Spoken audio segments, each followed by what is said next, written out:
Pagkatapos kong kumain ng agahan, pinayagan na din ako sa wakas ni Manang Salve na maglakad-lakad sa labas. Palagay ang kalooban ko dahil walang Elijah ang nasa paligid lang. Yun nga lang, habang nag-ikot-ikot ako, doon ko lubusang na-realize na malabo pa sa tinta ng pusit na makakatakas ako sa pamamahay na ito. Ang daming bantay eh. Hindi nga ako pwedeng lumapit sa may gate at kung balak ko namang umakyat ng bakod, malabong mangyari dahil sobrang taas niyon at napansin ko ding maraming camera ang nagkalat sa buong paligid. Heist, ano ba kasing klaseng bahay ito? Bakit ang higpit ng security? Ganito ba talaga ang mga mayayaman? Maraming mga nakabantay sa mga ari-arian nila? Hindi lang din si Manang Salve at Manang Presi ang mga kasambahay kundi may iba pa. May hardenero din na. Nagme-maintain daw sa kagandahan ng garden. Daming pinapaswelduhan. Grebe. Ma'am. Naku, nandito lang po pala kayo. Halika po. Dumating na po ang mga regalong padala ni Sir Elijah sa inyo. Abala ang mga mata ko sa kakamasid sa buong paligid nang biglang dumating ang hiniingal na si Manang Presi. Puno ng pagtataka na napatitig ako sa kanya. Ano ang nangyari sa iyo, Manang? Bakit hingal kabayo ka? Nagtataka kong tanong. Dumating na po ang mga gamit mo, ma'am. Halika para maikyat na sa silid mo, nakangiting bigkas niya. Gulat naman ako sa nalaman at wala sa sariling naihakbang ko ang mga paa ko pabalik ng bahay kung saan pagkapasok ko sa loob, kaagad na sumalubong sa akin ang 3 kalalakihan at 2 babae na may pare-parehong kasuotan. May mga bitbit silang kung ano-ano ang iba pa nga ay nasa lapag na. Ano po ang ibig sabihin nito? Nagtataka kong tanong. Miss Jennifer Madlang Awa? Good meeting po.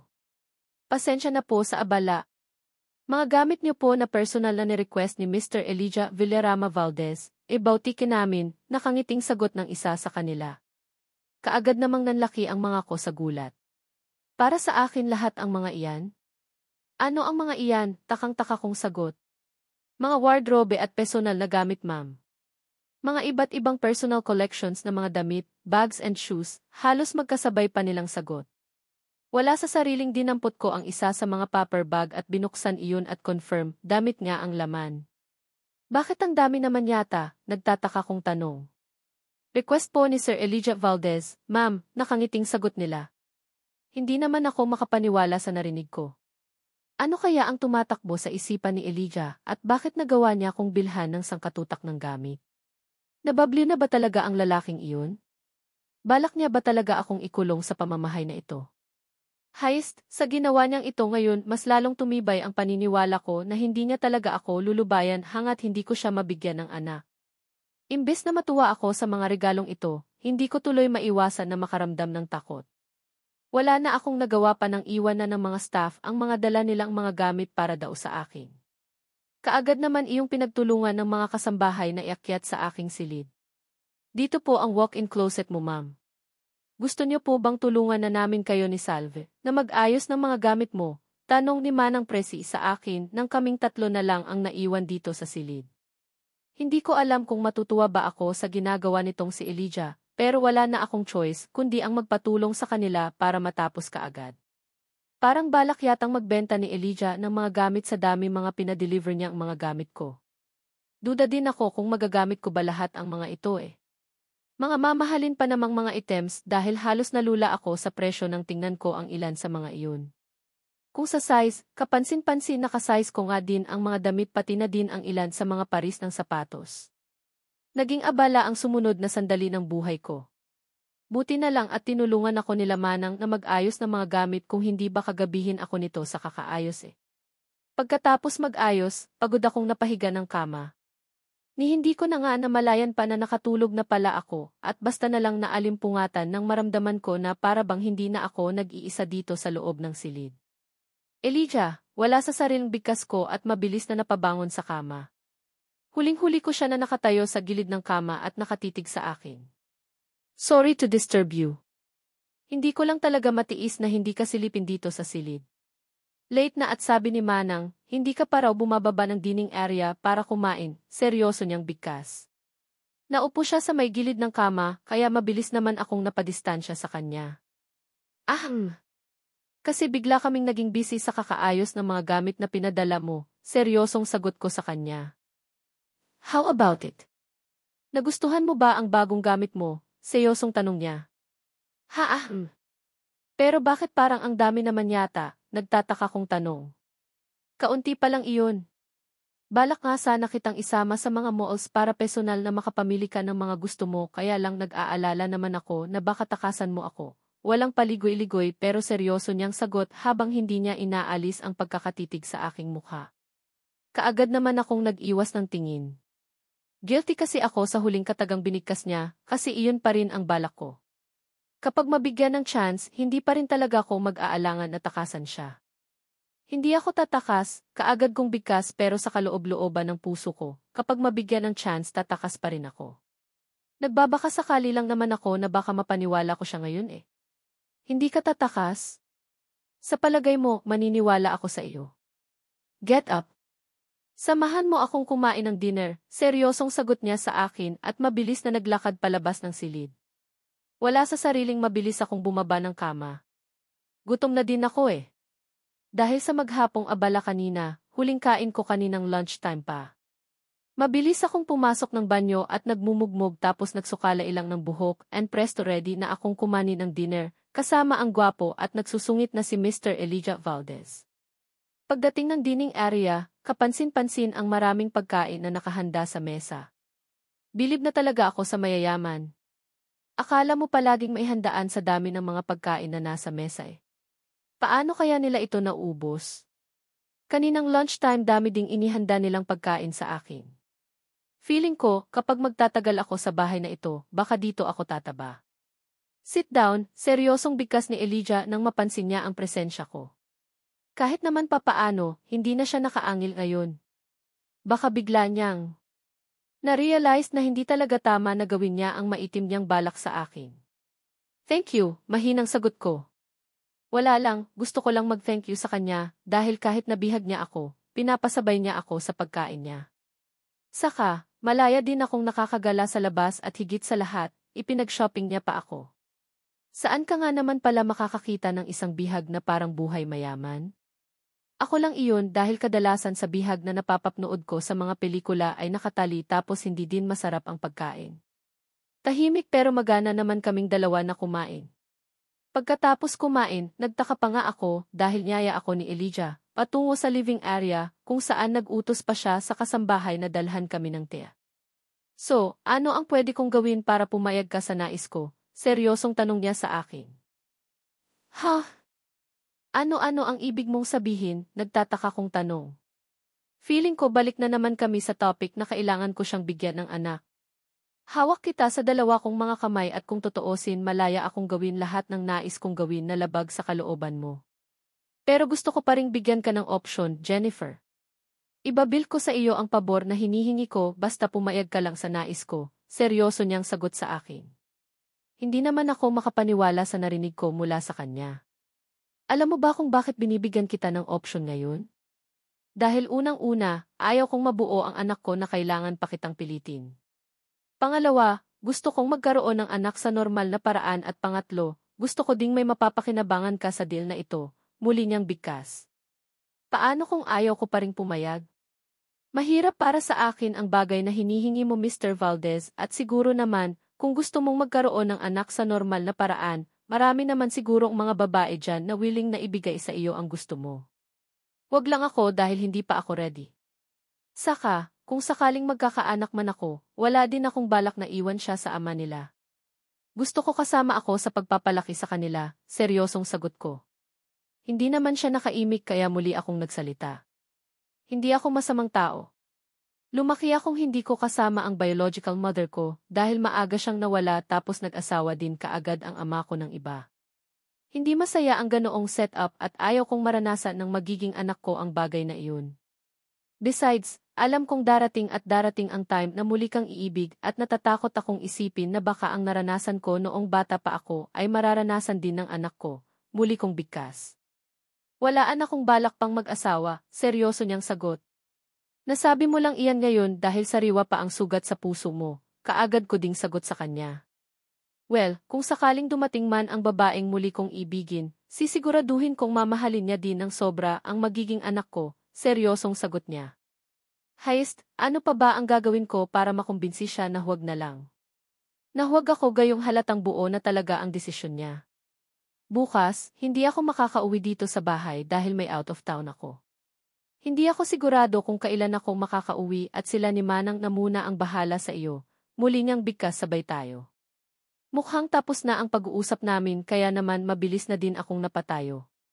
Aasahan ko na sa muling pagbabalik ko, may positibong sagot na ako mula sa iyo dahil kung ayaw mo pa rin, sorry sa posible kong gawin, muli niyang bigkas at kaagad na naglakad paalis. Naiwan naman akong gulong-gulo.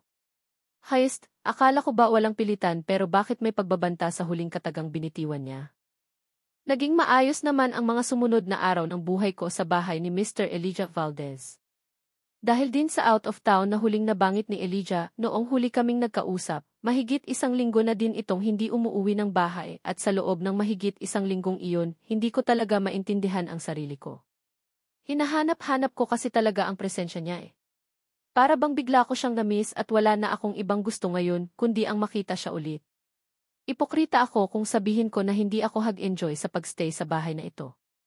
Pinagsisilbihan ako ng lahat at natutulog sa komportable na kwarto. 24/7 ang aircon at masasarap na pagkain. In short, naranasan ko ang mamuhay na parang isang mayaman. Yun nga lang, sa kabila ng karangyaan na nararanasan ko ngayon, hindi ko pa rin maiwasan na makaramdam ng lungkot. Para bang may hinahanap ang puso ko na hindi ko mawari. Namimiss ko siya. Namimiss ko ang sagutan naming dalawa ni Elijah. Heist, kailan kaya siya uwi? Grabe ang lalaking iyon, kung saan bumait na siya sa akin saka naman hindi nag-uwi dito sa bahay. Siguro nakalimutan niya ako or baka naman nakahanap na ng ibang babaeng bubuntisin para matupad ang nais niyang magkaroon ng anak. Hindi ko pa nga mapigilang bulong sa sarili ko habang naglalakad dito sa may garden.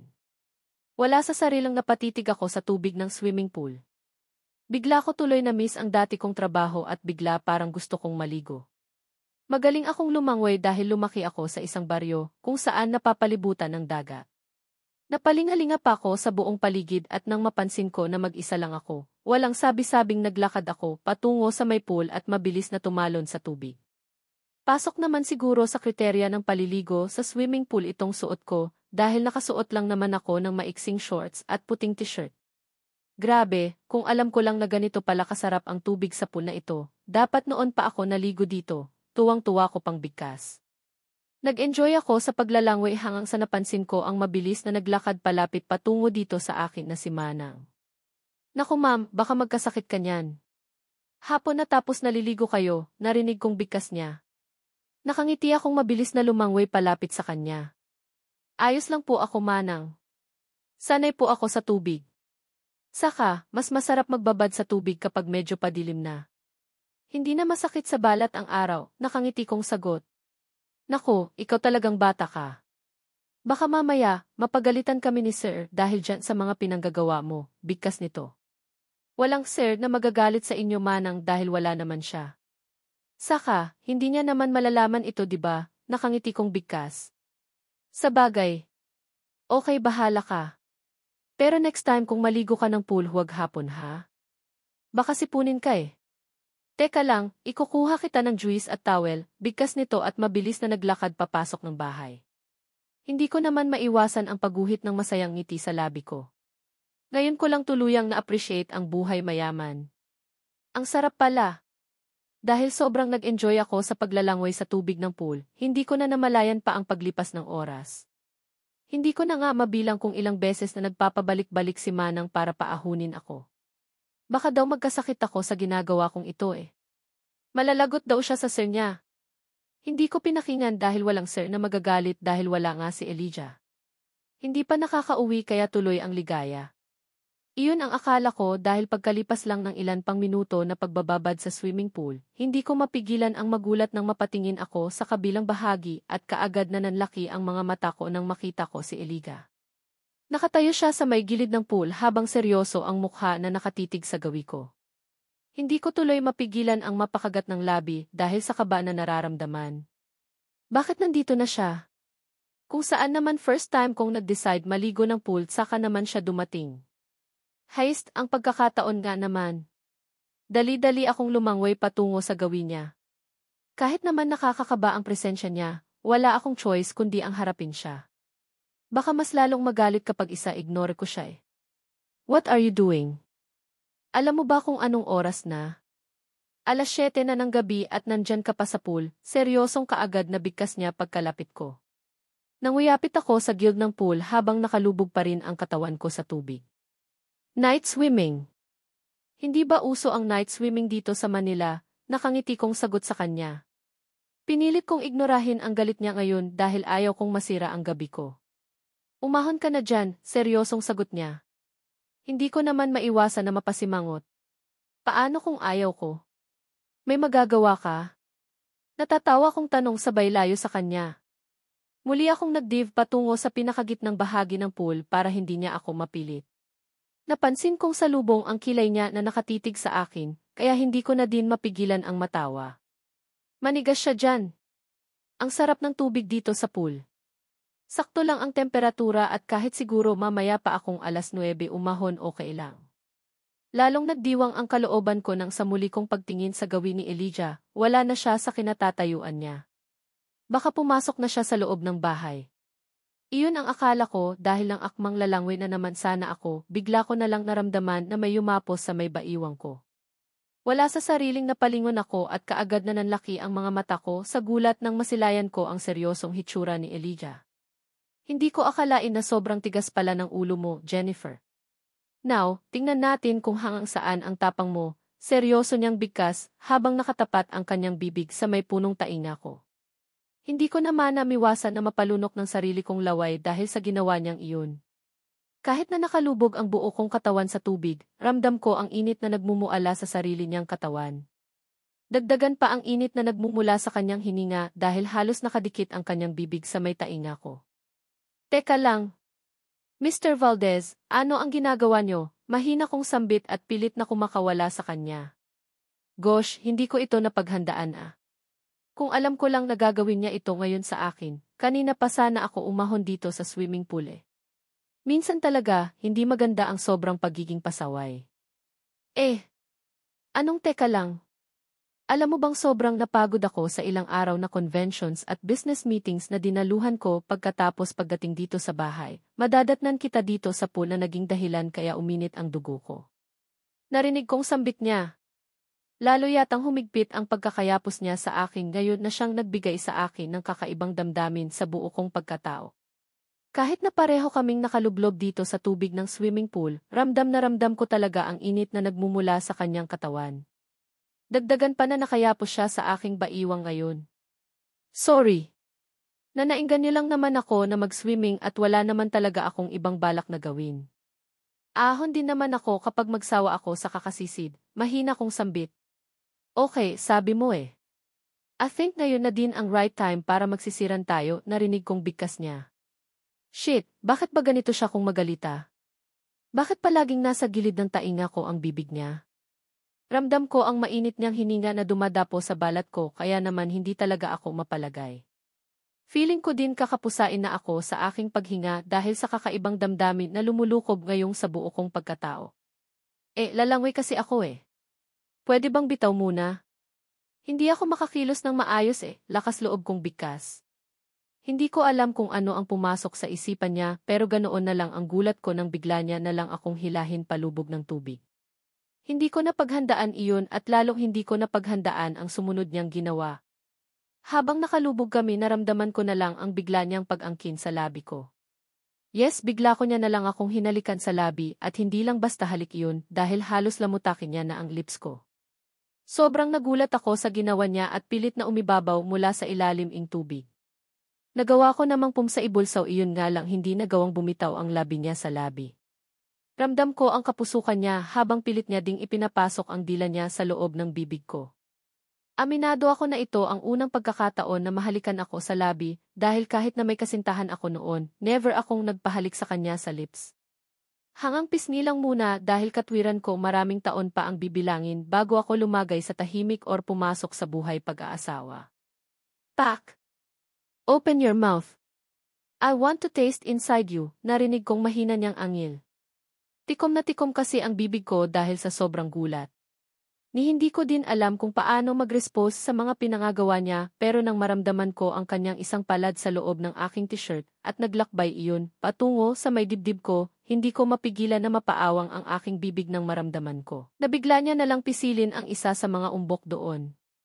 Nagulat ako sa ginawa niya na siyang dahilan kaya hindi ko napigilan na mapaawang ang aking bibig na naging sansa niya kaya nagawa niyang maipasok ang sarili niyang dila sa loob. Ni hindi ko na nga namalayan pa nakusa na pala akong napakapit sa kanya. Shit, ano ba itong ginagawa niya sa akin? Bakit parang ang sarap? Habang walang humpay niyang sinipsip ang labi ko at ginagalugad ng sarili niyang dila ang bibig ko, salitan naman na hinihimas ng isa niyang palad ang magkabilaan kong bundok. Nakakapanginig ng laman at kakaibang damdamin ang biglang lumukob sa buo kong pakatao na ngayon ko lang nararanasan. Ah, Elijah, mahina ko pang sambit ng sa wakas. Pinakawalan niya din ang bibig ko. Bumaba ang halik niya patungo sa akin lid. Kung hindi lang siguro ako mahigpit na nakakapit sa kanya, baka kanina pa ako lumubog sa tubig eh. Bigla akong nawala sa huwesyo dahil sa mga bagay-bagay na ginagawa niya ngayon sa katawan ko. Init na init ako at parang may kung anong bagay ang hinahanap ang katawan ko na hindi ko mawari. Pak, hindi pwede ito. Hindi ko na kaya pang magpigil. Let's go to your room. Doon natin itutuloy ang ginagawa natin gayon, mahina niyang bigkas nang sa wakas itinigil niya din ang pagpapaksalig ko. Tulala lang akong nakatitig sa kanya. Bigla kasing naging blanko ang utak ko at hindi ko alam kung ano ang sasabihin ko.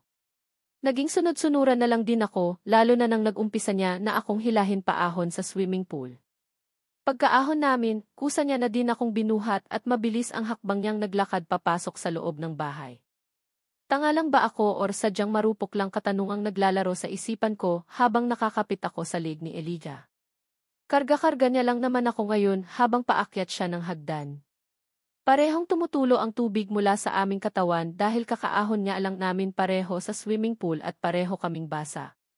Hindi ko maiwasan na mapatitig sa kanyang mukha kung saan aminado akong sobra ko din naman siyang namiss. Alam ko sa sarili ko na unti-unti nang nahuhulog ang loob ko sa kanya at aminado akong nakakaramdam ako ng takot. Baka kasi magising na lang ako isang umaga na pag-aari niya na ako. Ngayon, may pagkakataon pa ako para tumanggi pero habang palapit kami ng palapit sa silid na aking inuukupa naramdaman kong lalong dumuble ang kabog ng dibdib ko. Natatakot ako at the same time nakakaramdam ako ng excitement. Alam kong malabo iyon pero iyon ang nararamdaman ko. May pagmamadali sa bawat paghakbang ni Elijah at ilang saglit lang, naramdaman ko na lang na binubuksan niya na ang aking silid. Nang makapasok kami pareho, kaagad niya na din naman iyong isinara gamit ang isa niyang paa at naglakad patungo sa kama at dahan-dahan akong inilapag. Dahil basang-basa ang katawan ko, kaagad ko ding naramdaman ang lamig ng buga ng aircon sa aking balat kaya wala sa sariling mabilis akong napabangon ng kama. Teka lang.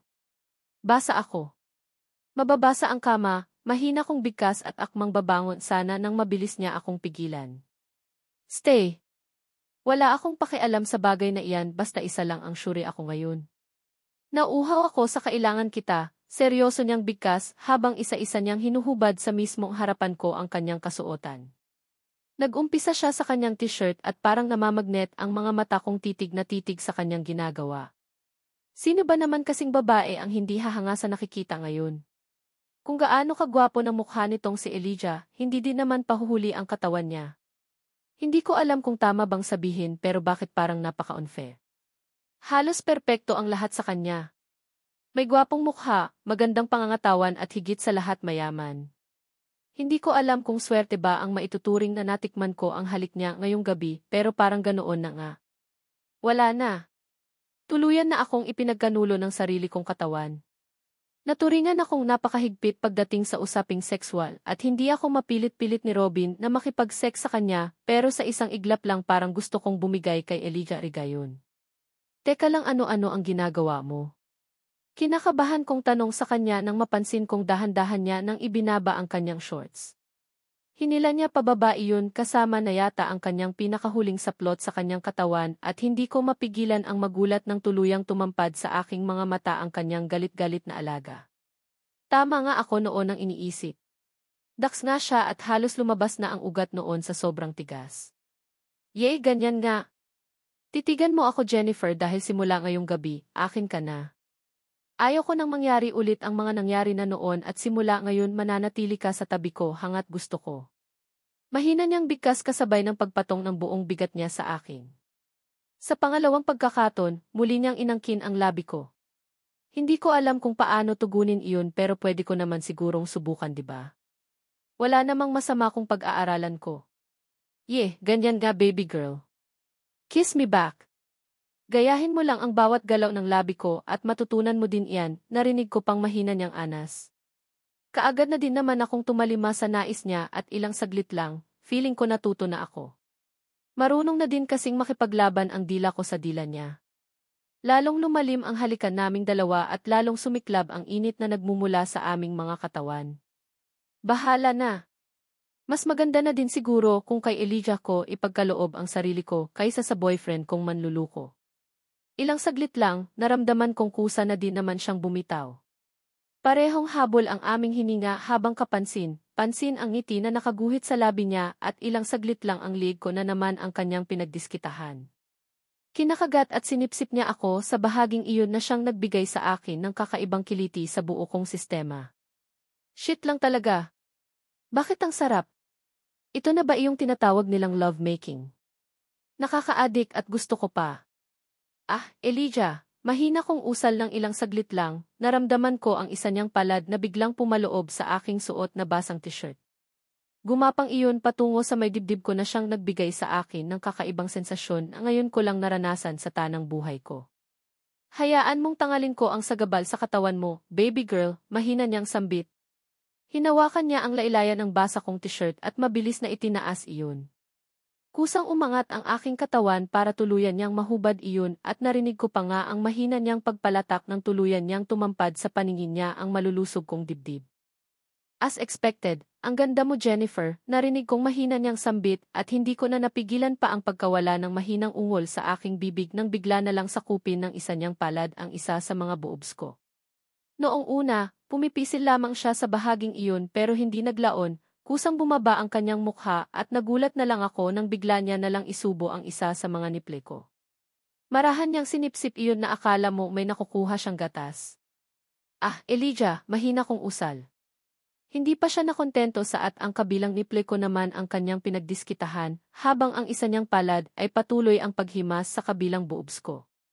Para akong mababaliw sa sarap. Sige, ganyan ka Jennifer. Sambitin mo ang pangalan ko. God, hindi mo lang alam kung gaano kalaking epekto sa akin ang presensya mo dito sa bahay ko. Muling nabuhay ang matinding pagnanasa na nararamdaman ko sa buo kong pagkatao. Narinig kong sambit niya pero hindi ko na pinagtuunan pa ng pansin iyon. Abala kasi ang isipan ko sa kakadama ng mga pinanggagawa niya sa akin. Lalo na nang maramdaman ko ang isa niyang kamay na nag-umpisang naglakabay pababa sa aking katawan. Noong una, pumipisil at humahaplos lamang iyon sa may tiyan ko pero kaagad na nanlaki ang mga ko sa gulat nang bigla niya na lang hawakan ang garter ng suot kong shorts. Hindi na ako nakapalagpa ng mabilis niya iyong hinubad kasama ng underwear ko. Heto na. Wala nang atrasan pa. Ito na siguro ang gabi na tuluyan nang mawawasak ang aking pinakaiingatang perlas dahil wala naman akong plano na pigilan siya. Ngayon pa ba ako magpapakipot gayong darang na ako sa sobrang init na ginagawa niya sa akin ngayon?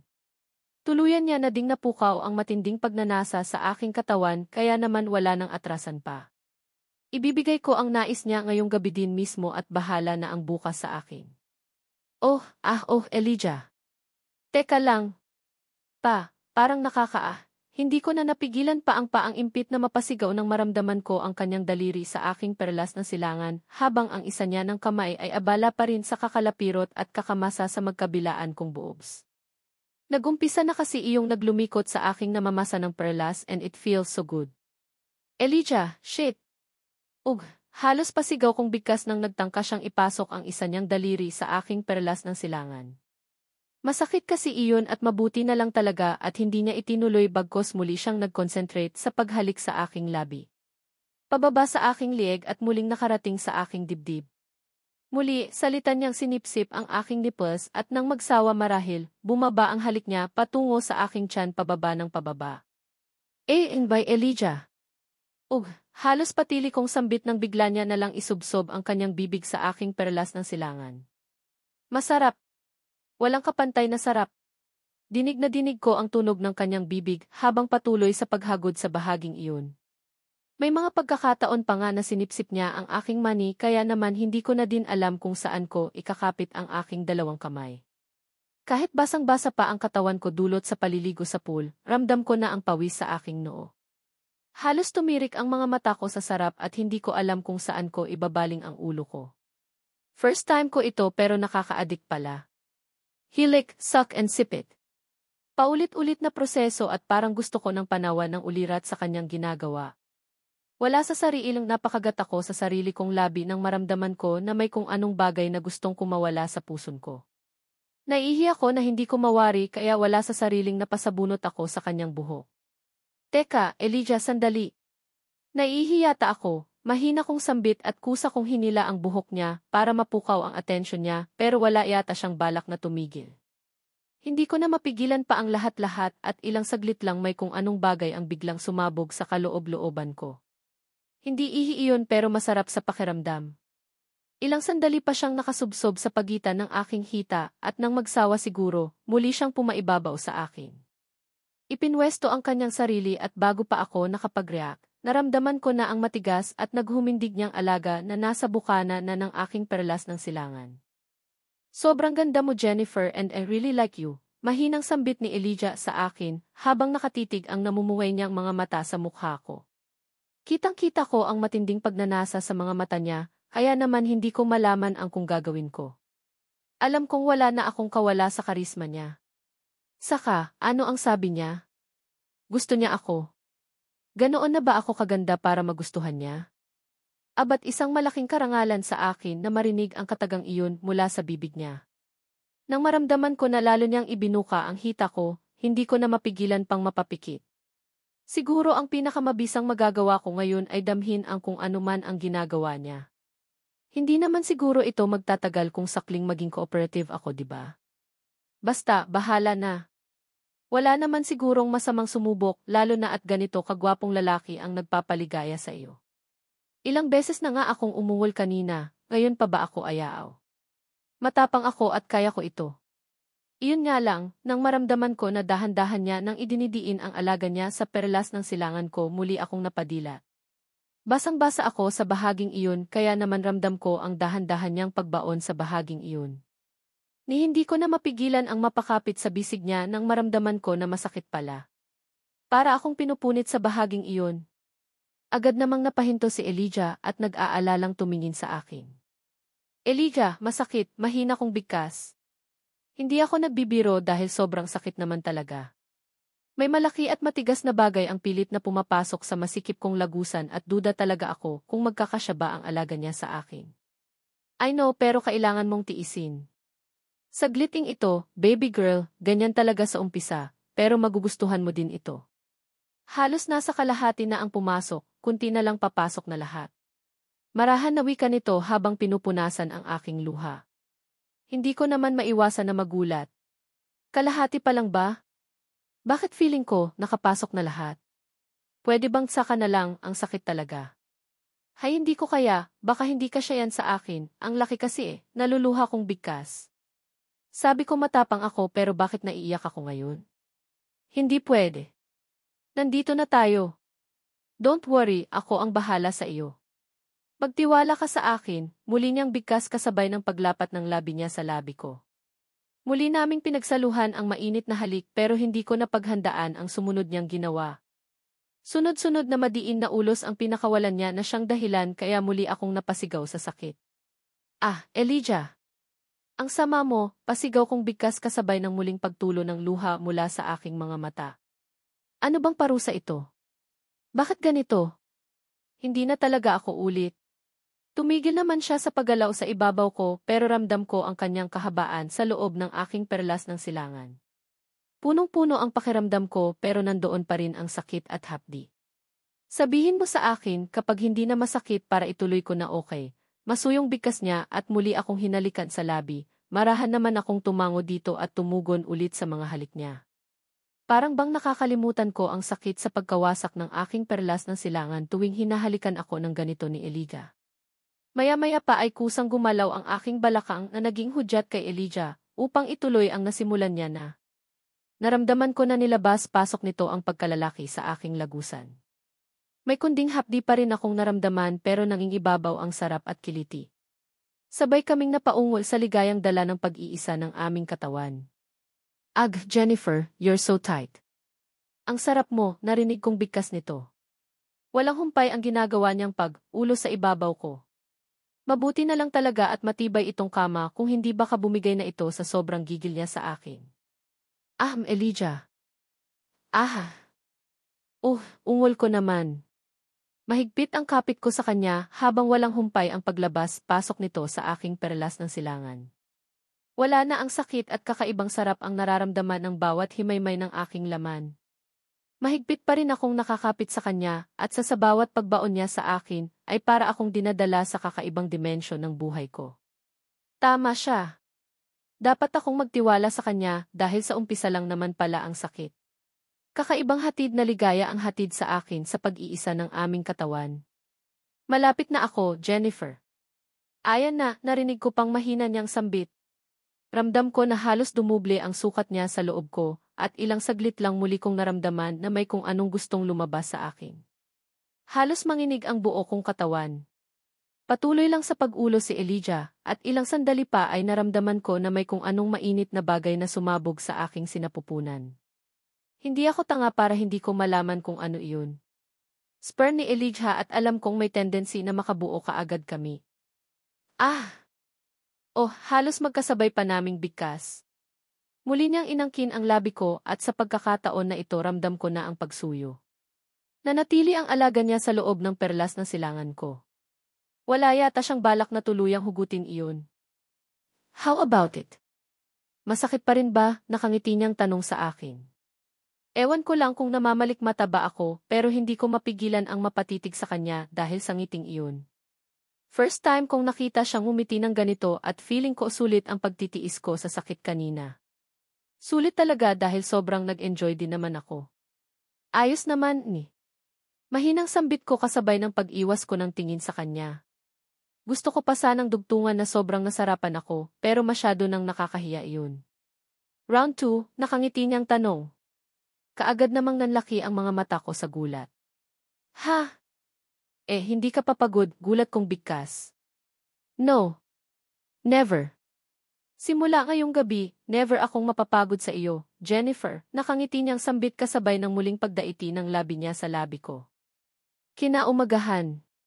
Nauuhaw ako at akmang babangon na sana ako nang maramdaman ko na para bang may mabigat na bagay na nakadagan sa katawan ko. Wala sa sariling napabaling ako ng tingin at ganoon na lang ang panlalaki ng mga mata ko sa gulat ng sumalubong sa paningin ko ang nahihimbing na natutulog na si Brian. Biglang salakay sa alaala ko ang nangyari kagabi at hindi ko mapigilan ang mapatutop sa aing bibig nang muli kong naalala ang kung anuman ang nagyari.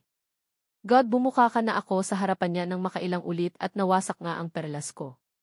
Sa hindi ko inaasahan na dahilan bigla ko na lang nararamdaman ang pamamasa ng aking mga mata. Bakit ba napakarupok ko? Bakit ba ako bumigay ng ganoon kadali? Paano na ako nito? Muli akong napatitig sa nahihimbing na natutulog pa rin si Elijah. Hindi ko alam kung talagang ganito siya kapag natutulog pero kitang-kita ko pa nga na may bahid ng ngiti ang labi niya.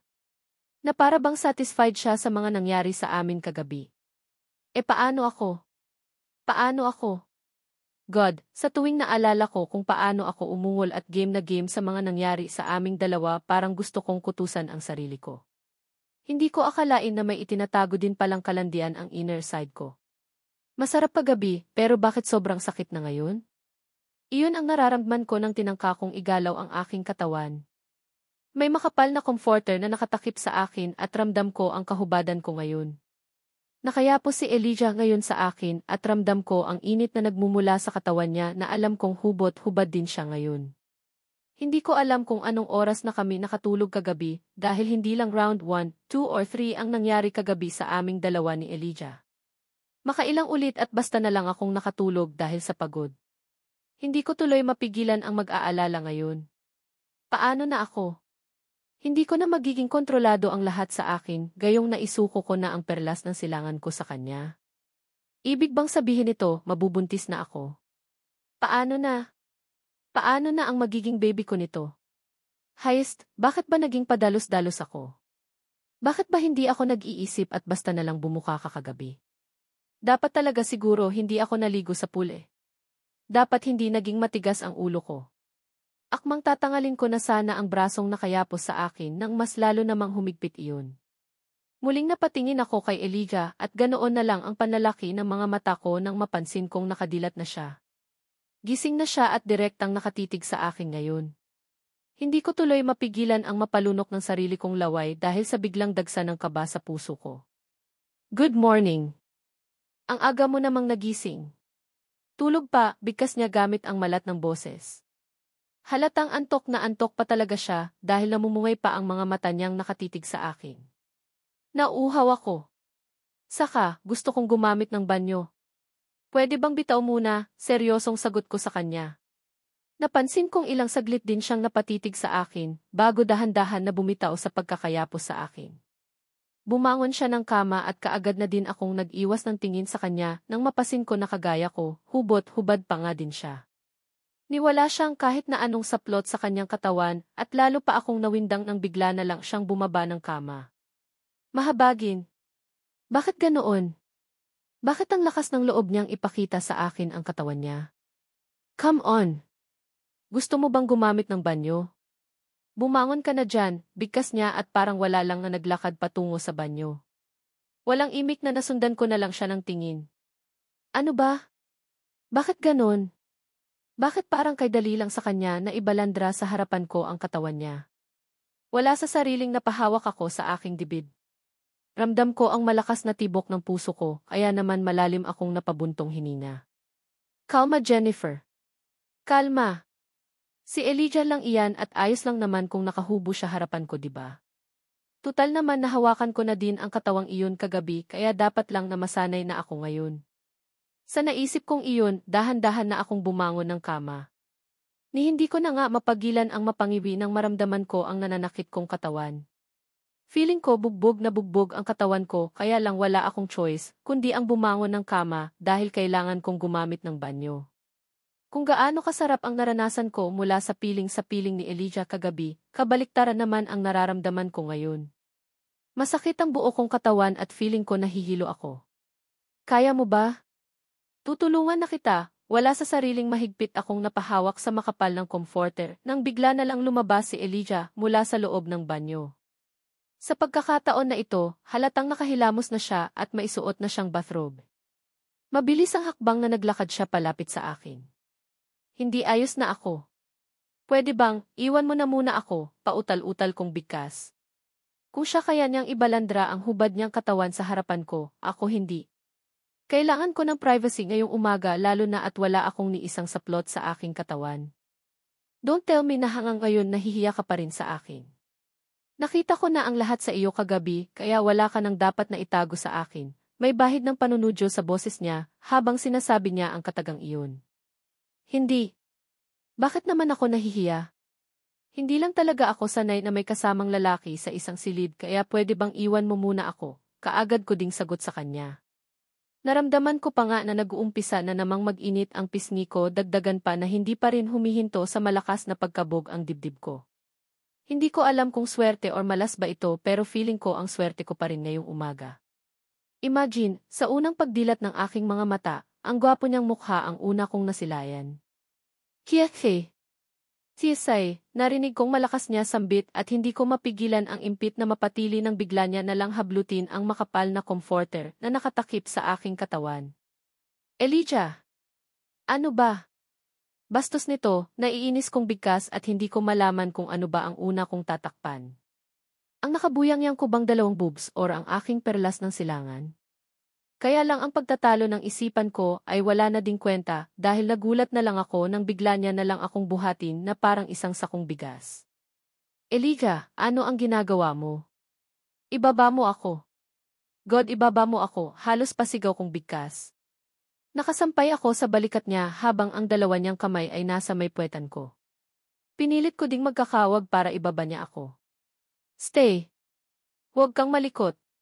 Baka mabitawan kita ang mahulog ka, narinig kong bigkas ng seryoso niyang boses, at bago pa ako nakapiyok, magkasunod na 2 beses na hihampas niya ang puwet ko damit ng isa niyang palad.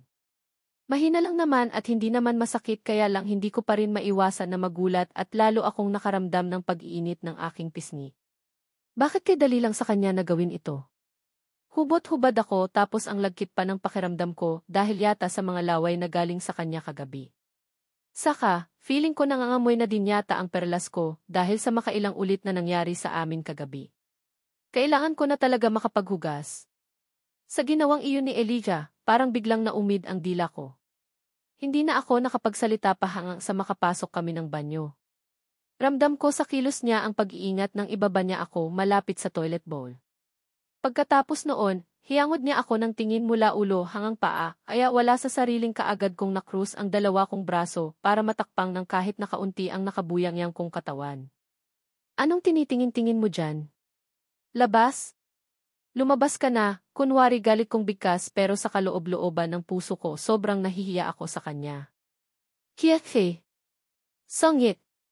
May mali ba sa ginagawa ko ngayon? Inaano ba kita? Seryoso niyang tanong sa akin. Abat ano ba ang nangyayari sa kanya? Bakit biglang nag-iba ang ihip ng hangin? Kagabi ko pa siya napapansin na hindi na nagsusungit ah. Wala naman sigurong masama kung titigan ko ang pag-aari ko diba? Seryoso niyang bigkas. Hindi na ako nakapalagpa ng bigla niya na lang akong hawakan sa magkabilaan kong balikat at seryosong tinitigan sa mga mata. Sobrang nag-enjoy ako kagabi and it doesn't matter kung mabubuntis man kita kaagad or hindi, nakangiti niyang bigkas kabay ng banayad na pagsaya ng labi niya sa labi ko. Kaagad namang nanlaki ang mga mata ko sa gulat. Hindi ko talaga kasi inaasahan iyon.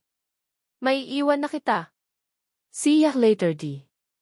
Muli niyang bigkas at mabilis na naglakad palabas ng banyo. Naiwan naman akong parang itinulos sa aking kinatatayuan. Ano kaya ang drama ng lalaking iyon? Saka, anong sabi niya ayos lang daw na huwag na muna akong magbuntis? So ibig sabihin, hindi na siya interesado ngayon sa bata. Saan na siya interesado ngayon? Heist, hindi ko tuloy malaman kung ano ang mararamdaman ko ngayon. Ano kaya ang tumatakbo sa isipan niya? Saka, bakit ganito? Bakit feeling ko naging komportable naman ako kung nasaan man ako ngayon? Kahit hirap na hirap ako dahil sa naramdamang sakit sa buo kong katawan pinilt ko pa rin kumilos at maglinis ng sarili. Hindi din nakaligtas sa paningin ko ang mga kiss mark na naiwan sa balat ko. Hindi ko alam kung matatangal ba ito kaagad pero sana matangal kaagad. Walang hiyang Elijah kung makasipsip at makakagat sa balat ko wagas. Ginawa ko ang aking morning routine at nang masiguro ko na malinis na ang katawan ko, kumuha lang ako ng isang bathrobe at isinuot iyon at paika-ikang naglakad palabas ng kwarto. Hindi ko na naabutan pa si Elijah dito sa silid pero kapansin-pansin na malinis na ang kama. Napalitan na ang kobre kama na labis kong ipinagpasalamat. May mga patak kasing dugo doon at medyo basa din. Mabuti na lang at malinis na ang sapin at buong kwarto para makapagpahinga ako ng maayos. Balak kong matulog maghapon dahil feeling ko magkakasakit pa yata ako. Parang kay sarap din sanang magpamasahe. Bugbog na bugbog ang katawan ko at nananakit din ang kalamnan ko. Akmang maglalakad na sana ako patungo sa walk-in closet para sana kumuha ng damit na isusuot nang biglang bumukas ang pintuan ng silid. Pumasok si Elijah habang nakasunod sa kanya sila Manang Salve at Manang Presi na may bitbit na mga pagkain. Pakilapag ng mga pagkain sa mesa at pwede na kayong lumabas, narinig ko pang utos ni Elijah sa 2 na mabilis namang tumalima. Para naman akong ipinako sa aking kinatatayuan na nakatitig lang sa kanya. Shit, bakit ang yummy niyang tingnan? Nakasuot lang siya ng puting shirt at cotton shorts, pero ang fresh niyang tingnan. Saka, ang laki na din ng ipinagbago ng appearance niya. Maaliwalas na ang kanyang mukha. Hindi kagaya ng dati na sa tuwing nakakaharap ko siya, ay palaging nakakunot ang noo na akala mo pasan niya ang mundo. Come on, maupo ka muna dyan sa may kama. Water, hindi ba't sabi mo na uhaw ka kanina? Here, inumin mo muna ito, bigkas niya pa habang sinasalinan niya ng tubig ang baso. Pagkatapos noon, naglakad siya palapit sa akin at iniabot niya ang isang basong tubig. Thank you, mahina kong sambit sabay inom ng tubig. Kanina pa nga pala ako nauuhaw kaya lang mas pinili ko na mabanyo muna para makapaglinis ng katawan. Pagkatapos kong maubos ang isang baso ng tubig, ay kaagad na din namang kinuha ni Elijah sa kamay ko at ipinatong iyon sa ibabaw ng isang mini table kung saan nakapatong din ang mga pagkain na dala nila Manang kanina. Naamoy ko pa nga ang halimuyak ng mga pagkain na dala nila, kaya hindi ko maiwasan na makaramdam ng gutom. Kumusta ang pakiramdam mo? Bakit parang ang putla mo? May masakit ba sa iyo? Seryosong tanong niya. Hindi ko naman mapigilan ang mapasimangot. Ang lakas ng loob niya para tanungin ako ng ganito, gayong alam niya sa sarili niya kung ano ang ginawa niya sa akin kagabi. Hindi niya kaya ako tinigilan hanggang sa makatulog ako. Ayos lang ako, mahinang sagot ko sa kanya at dahan-dahan na humakbang patungo sa walk-in closet. Ni hindi ko mapigilan ang mapangiwi nang maramdaman ko kung gaano kasakit ang aking perlas ng silangan. Pakiramdam ko na parabang may nakabaon pa rin sa bahaging iyon kahit nawala naman. Shit, feeling ko talaga may sugat ako sa bahaging iyon dahil lang umihi din ako kanina ay nakakaramdam ako ng sobrang hapdi. Hey, ako na ang bahala. Mukhang may masakit sa iyo ah. Maupo ka na muna dito. Ako na ang bahala, muli niyang bigkas sabay hawak niya sa magkabilaan kong balikat at igin niya paupo sa kama. Wala na akong choice kundi ang mapasyanod na lang. Wala pa akong karapatan na magmatigas ngayon lalo na at may dinaramdam pa ako sa katawan ko. Hinayaan ko na lang si Elijah na siya na ang kumuha ng damit na isusuot ko. Iyon nga lang pagkalabas niya ng walk-in closet ay nagulat na lang ako sa sunod niyang ginawa. Elijah, ano ba? Kaya ko na ang sarili ko na magpalit ng damit, paangil kong bigas. Paano ba kasi balak niya nang hubarin sa akin ang bathrobe na suot-suot ko ngayon? Hindi ko na kaya pang makita niya ulit ang hubad kong katawan no. Masyado nang nakakahiya iyon sa panig ko. Hindi mo pa kaya ang sarili mo kaya hayaan mong tulungan kita. Masuyo niyang bigkas habang kinakalas niya ang pagkakabuhol ng bathrobe sa aking likuran. Alam ko na hindi maayos ang kalagayan mo ngayon kaya wala kang dapat na ikabahala. Hindi ako magti-take advantage sa iyo, muli niyang bigkas. Hindi na ako nagprotesta pa dahil alam kong gagawin niya pa rin naman ang kung ano ang nais niya. Pagkahubad niya sa suot kong bathrobe napansin kong saglit siyang natigilan. Iniiwasan ko na din namang mapatitig sa kanya dahil nailang ako. Nababasa ko na naman kasi sa mga mata niya ang hindi maipaliwanag na damdamin. Dress ang dala niyang pamalit sa akin at mabilis lang naman sana iyong isuot sa katawan ko pero hirap na hirap si Elijah na gawin iyon. Hindi ko alam kung pasmado lang ba siya dahil ramdam ko kasi ang panginging ng kamay niya eh. Alam mo ba talaga kung paano iyan isuot sa akin? Hindi ko na napigilan pang tanong sa kanya. Para na kasi siyang tuod na imbes na isuot niya na sa akin ang dress nakatayo na lang siya sa harapan ko ngayon habang hinahagod ako ng tingin. Alam ko. Stay, ako ang bahala, mahina bang sambit kasabay ng pagbitaw niya sa hawak niyang damit. Kasunod noon, hinawakan niya ako sa magkabilaan kong pisngi kaya napaangat ako ng tingin at napatitig sa kanyang mga mata. Ano ba? Ano na naman, mahinang tanong ko. Isang makahulugang ngiti sa labi ang pinakawalan niya at hindi na ako nakapalagpa ng muling dumampi ang labi niya sa labi ko.